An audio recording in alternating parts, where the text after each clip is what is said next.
Good morning students. तो next topic आपका 12th है एरिया रिलेटेड टू सर्कल। ये कोई भी एक सर्कल है जिसका सेंटर ओ पे है, जिसकी रेडियस है आर है। तो कहता है अब हम सर्कल के ऊपर कुछ फॉर्मूले यूज करेंगे। सबसे पहला फॉर्मूला क्या कहता है, पेरीमीटर ऑफ ए सर्कल। इस सर्कल या किसी भी सर्कल का पेरीमीटर जिसकी रेडियस आर है तो पेरीमीटर होगा 2 पाई आर। अब जब आर रेडियस है तो आर का डबल कर देते हैं, 2r क्या हो जाएगी आपके पास, ये टोटल मिलाकर डायमीटर हो जाएगा। तो डायमीटर d किसके इक्वल होता है, d इजिकल्स टू 2r होता है। तो 2r की जगह पे अगर हम d रखते हैं तो फॉर्मूला बन जाएगा पाई इंटू में d। तो रेडियस दे रखी है तो 2 पाई r ये किसी भी सर्कल का पेरीमीटर का फॉर्मूला है, और पाई इंटू डी ये भी पेरीमीटर का फॉर्मूला है जब डायमीटर दे रखा हो तब। अब कहता है हम सर्कल का निकालते हैं एरिया। जब रेडियस दे रखी है तो एरिया निकालने का फॉर्मूला होता है पाई आर स्क्वायर। जब आर की वैल्यू कितनी आ जाएगी, डी बाई 2।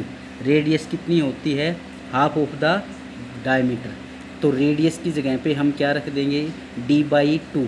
तो रेडियस का स्क्वायर है तो d बाई 2 का स्क्वायर और इनटू में पाई, तो पाई d स्क्वायर बाई 4। ये सर्कल का एरिया है, ये भी सर्कल का एरिया है। रेडियस का यूज करते हैं तो ये फॉर्मूला हो जाएगा, डायमीटर का यूज करते हैं तो ये फॉर्मूला हो जाएगा। इतना स्क्वायर है यूनिट, एरिया है तो स्क्वायर यूनिट लग जाएगा इसके साथ, ये भी स्क्वायर है यूनिट। उसके बाद कहता है area enclosed bye 2 concentric circles. Concentric circle मतलब जिन सर्कल्स का एक ही सेंटर हो, उन सर्कल्स को हम बोलते हैं कंसेंट्रिक सर्कल। जैसे ये एक सर्कल है जिसकी रेडियस r1 है, जिसका सेंटर O है।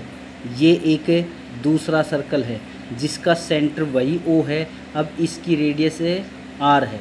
तो इन दोनों सर्कल्स के बीच का ये पोर्शन बच गया, तो ये दोनों सर्कल्स के बीच का हिस्सा हो गया, और ये आपके पास शेप हो गई सर्कुलर रिंग। इसको हम बोलते हैं सर्कुलर रिंग, रिंग की शेप में हो गई। तो इस सर्कुलर रिंग का एरिया क्या होगा, बाहर वाले सर्कल का एरिया में से अंदर वाले सर्कल का एरिया घटा देंगे। बाहर वाला सर्कल है उसका area pi r2 square, minus में अंदर वाले सर्कल का एरिया पाई r1 स्क्वायर। पाई आ जाएगा कॉमन, r2 स्क्वायर माइनस में r1 स्क्वायर, इतना स्क्वायर यूनिट्स। ये आ जाएगा आपके पास सर्कुलर रिंग का एरिया। उसके बाद कहता है दो सर्कल आपस में टच करते हैं, व्हेन 2 सर्कल टच इंटरनली, अंदर की तरफ टच करते हैं, then the distance between the centres of the circles. तो इन दोनों सर्कल्स के सेंटर का जो डिफरेंस होगा वो आपने निकालनी है, या डिस्टेंस होगी वो निकालनी है। तो ये एक बार वाला सर्कल है, इस सर्कल का सेंटर O पर है, इसकी रेडियस r1 है। ये एक दूसरा सर्कल है जिसका सेंटर O डैश पे है, इसकी रेडियस r2 है। तो दोनों सर्कल्स के जो सेंटर हैं, बाहर वाले सर्कल का सेंटर O पे है, अंदर वाले सर्कल का सेंटर O डैश पे है, और दोनों सर्कल एक दूसरे को P पॉइंट पर टच करते हैं, जो कि अंदर की तरफ टच करते हैं, इंटरनली टच करते हैं। तो दोनों सर्कल्स के सेंटर का डिस्टेंस क्या होगी, ये जो डिस्टेंस है ये आपके पास दोनों सर्कल्स के सेंटर्स की डिस्टेंस है। तो इस पूरी डिस्टेंस में से OP में से O डैश P घटा देंगे तो आपके पास O डैश बच जाएगा। अब OP क्या है, बाहर वाले सर्कल की रेडियस r1, और O डैश P क्या है, अंदर वाले सर्कल की रेडियस r2। तो r1 माइनस में r2 equal to O dash equal to distance between 2 circles which touch is internally. अब कहता है सर्कल बाहर की तरफ टच करते हैं एक्सटर्नली। तो ये एक सर्कल है जिसका सेंटर O पर है, इसकी रेडियस r1 है। ये एक दूसरा सर्कल है जिसका सेंटर O डैश पे है, इसकी रेडियस r2 है। ये दोनों के दोनों सर्कल P पॉइंट पर टच कर रहे हैं, जो कि एक्सटर्नली टच कर रहे हैं। तो दोनों सेंटर्स के बीच की जो डिस्टेंस है वो आपके पास ओ ओ डैश है। तो ओ ओ डैश डिस्टेंस ये पॉइंट पी है, तो ओ पी प्लस में P O dash, O P क्या है radius R1, P O dash ये रेडियस इस सर्कल की R2, तो R1 प्लस में R2 is equal to O O dash आ जाएगी। उसके बाद क्या आता है angle described by a minute hand in 60 minute. आपके पास कोई भी घड़ी आपके पास सर्कुलर शेप में, अब ये मत कहना घड़ी के तो रेक्टेंगुलर शेप में है, लेकिन जो सुई का जो फिगर है वो घूमेगी वो हमेशा सर्कुलर शेप में घूमेगी, ये ध्यान रखना। ये ऐसे करके ऐसे घूमेगी आपके पास। तो कहता है जो घड़ी की मिनट वाली सुई है वो एक पूरा चक्कर कितनी देर में लगाएगी, तो वो कहता है एक पूरा चक्कर 60 मिनट में लगाएगी। जब एक पूरा चक्कर कंप्लीट हो जाता है तो पूरे सर्कल का एंगल होता है 360, तो पूरा चक्कर लगाया 60 मिनट में, तो 60 मिनट में उसने एंगल बनाया 360 डिग्री का। किसने? मिनट वाली सुई ने। तो 60 मिनट में 360 डिग्री का एंगल है, तो एक मिनट में आपके पास 360/60 6 डिग्री का एंगल आ जाएगा। ये डैश का सिंबल है मिनट का, तो एक मिनट में आपके पास 6 डिग्री का एंगल बनाया किसने? मिनट वाली सुई ने। उसके बाद क्या आता है angle described by A our and in A 12 our is 360 degree. मतलब क्या आता है अब घंटे वाली जो सुई है वो पूरा एक चक्कर कितनी देर में लगाती है? 12 घंटे में घंटे वाली सुई एक पूरा चक्कर लगा देती है। जब एक पूरा चक्कर बन जाएगा तो एंगल 360 डिग्री का कितनी देर में? 12 घंटे में। कौन सी सुई ने? घंटे वाली सुई ने। तो घंटे वाली सुई 12 घंटे में 360 डिग्री का एंगल बनाती है, तो एक घंटे के अंदर 360/12 30 डिग्री का एंगल बनाएगी। तो घंटे वाली सुई एक घंटे में 30 डिग्री का एंगल बनाती है।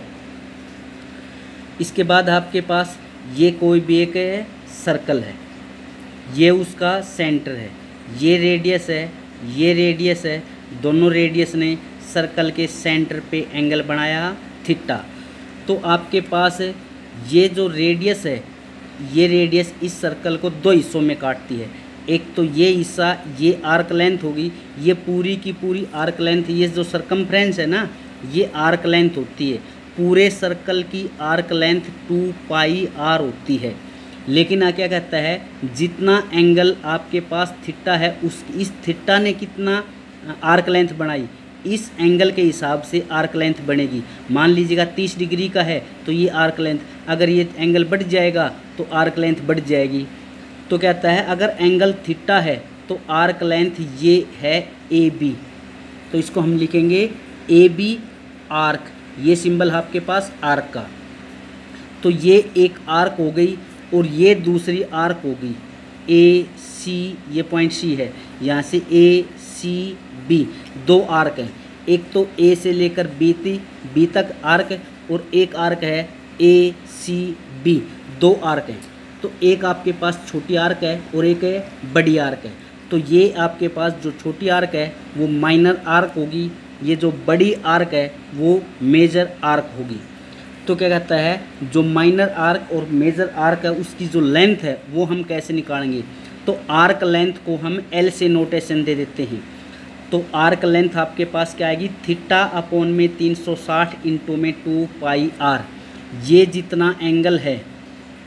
अब ये टोटल 2πr होती है और 2πr पूरा सर्कल की होती है, तो पूरे सर्कल का एंगल 360 में से ये कितना हिस्सा है वो ले लेंगे। तो 2πr पूरे सर्कल की 360 हिस्से होते हैं एक एक करके। तो कहता है जितना ये एंगल है 30, मान ली थीटा की वैल्यू 30 डिग्री है, तो 30 अपॉन में 360 इंटू में 2πr, तो 2πr पूरे सर्कल का 360 में से 30 कौन सा हिस्सा हो गया? तो 30/360 1/12, तो 2πr का 12वां हिस्सा आपके पास ये आर्क लेंथ आ जाएगी। तो किसी भी आर्क, अब जब ये आर्क लेंथ ACB निकालनी है तो एंगल ACB आर्क लेंथ का चाहिएगा। जब ये एंगल थीटा है तो ये एंगल आ जाएगा 360 माइनस में थीटा, तो यहाँ पर 360 माइनस थीटा बटे 360 इंटू में 2 पाई आर रख देंगे, तो ये आपके पास arc length A C B आ जाएगी। उसके बाद है sector, minor sector, major sector और segment, minor segment and major segment. फिर वही आपके पास ये एक सर्कल है, ये उसका सेंटर है, आर उसकी रेडियस है, ये arc length A P B है। इस आर्क लेंथ ने सर्कल के सेंटर पे एंगल बनाया थीटा। तो ये आपके पास ओ ए पी बी ओ ये जो हिस्सा होगा ये एक आपके पास सेक्टर बोला जाएगा। दूसरा सेक्टर होगा ओ ए क्यू बी ओ, बिना शेडेड वाला, एक शेडेड वाला हिस्सा है, एक बिना शेडेड वाला हिस्सा है, तो दो हिस्से हो गए। ये जो शेडेड वाला हिस्सा है ये आपके पास सेक्टर होगा, बिना शेडेड वाला है ये भी सेक्टर होगा, दो हिस्से हो गए। अब ये जो सेक्टर है आपके पास बोला जाएगा माइनर सेक्टर। जो शेडेड पोर्शन है ये माइनर सेक्टर है, और ये जो बाहर वाला बच गया ये पोर्शन, देखो उसके अंदर तो आर्क लेंथ ही, ये सिर्फ ये लेंथ और सिर्फ ये लेंथ। अब क्या आता है सेक्टर में एरिया आ जाएगा, ये सारा एरिया ये आपके पास क्या बोला जाएगा सेक्टर, और ये जो पोर्शन बच गया ये भी सेक्टर, ये माइनर सेक्टर और ये मेजर सेक्टर। अब क्या आता है माइनर सेक्टर और मेजर सेक्टर का एरिया कैसे निकालेंगे। अब ये जो सारा एरिया अगर हम निकालना है तो पूरे सर्कल का एरिया क्या होता है पाई आर स्क्वायर। अब इस एंगल थीटा ने 360 का कौन सा हिस्सा लिया है, तो आपके पास फॉर्मूला आ जाएगा थीटा बटे 360 इंटू में पाई आर स्क्वायर, या दूसरा फॉर्मूला है 1/2 एल इंटू में आर, जहाँ पर एल क्या है आपके पास लेंथ ऑफ ए आर्क, जो आर्क लेंथ है। ये कहता है shaded region O A P B is called the minor sector and this O A Q B is called the major sector. Area of a sector, अगर angle जिस sector का angle निकालना दे रखा है उसी सेक्टर का एरिया आ जाएगा थीटा बटे 360 इंटू में पाई आर स्क्वायर, या 1/2 जितना थीटा है उसके हिसाब से आर्क लेंथ निकालते हैं तो एल इंटू में आर आ जाएगा आपके पास। उसके बाद आपके पास क्या है, अब ये जो पूरा एक सर्कल है।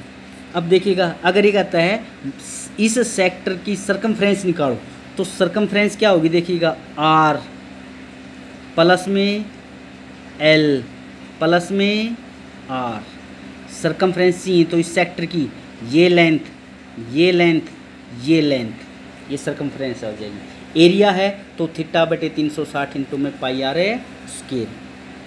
अब ये आपके पास एक सर्कल है, ये इसका सेंटर है, ये इसकी रेडियस है, ये भी आर है ये भी आर है, सर्कल के सेंटर पे एंगल आपके पास थीटा है।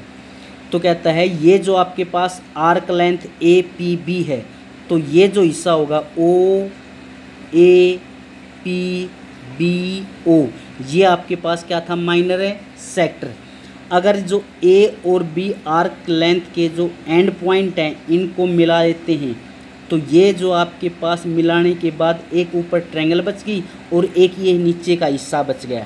अब ये जो नीचे वाला हिस्सा बच गया ये आपके पास बोला जाएगा सेगमेंट। तो ये कोड ए बी कोड को मिला देते हैं, तो ए बी कोड को मिलाने के बाद ये जो हिस्सा बच गया जो कि शेडेड पोर्शन दिखा रखा है ये आपके पास बोली जाएगा सेगमेंट। तो ये जो शेडेड पोर्शन है ये आपके पास माइनर सेगमेंट, बाकी सारा ये सारा हिस्सा बच जाएगा वो आपके पास बोला जाएगा मेजर सेगमेंट। अब क्या आता है इस सेगमेंट का हिस्सा निकालना है, एरिया निकालना है। आप कैसे निकालेंगे, तो इस सेक्टर का एरिया में से अगर इस ट्रायंगल का एरिया घटा देंगे तो आपके पास ये सेगमेंट का एरिया बच जाएगा। तो कहता है इस सेक्टर का एरिया तो आपने ये निकाल रखा है थीटा बटे 360 इंटू में पाई आर स्क्वायर। इसमें से हम इसका एरिया निकालेंगे इस ट्रायंगल का। ये ट्रायंगल आपके पास आइसोसेल ट्रायंगल है क्योंकि ये लेंथ आर है ये लेंथ आर है, जितना एंगल है थीटा। तो इस ट्रायंगल का एरिया निकालने का फॉर्मूला होगा 1/2 r square sine of a theta. इस ट्रायंगल का एरिया निकालने का जितना एंगल थीटा है उसके हिसाब से एरिया निकालने का फॉर्मूला बन जाएगा 1/2 r square sine theta. Theta circle के सेंटर पे एंगल है, आर उसकी रेडियस है। तो इस सेक्टर का एरिया में से, माइनर सेक्टर का एरिया में से अगर ट्रायंगल का एरिया घटा देते हैं, area of minor sector minus area of triangle O A B, तो जो हिस्सा बनेगा वो एरिया हो जाएगा माइनर सेगमेंट। अब मेजर सेगमेंट का एरिया क्या आएगा, तो पूरे सर्कल का एरिया में से अगर इस माइनर सेगमेंट का एरिया घटा देंगे तो मेजर सेगमेंट का एरिया बच जाएगा। तो ये तो आपके पास बेसिक्स हो गया 12th चैप्टर का। इन बेसिक्स के ऊपर हम फर्स्ट एक्सरसाइज करेंगे। ये बेसिक्स में किसी को कोई प्रॉब्लम है तो आपने पूछ लेना है, कमेंट बॉक्स में आपने डाल देना है किसी टाइप की कोई प्रॉब्लम हो तो। बाकी जो एक्सरसाइज होगी नेक्स्ट वीडियो के अंदर आएगी। Thank you.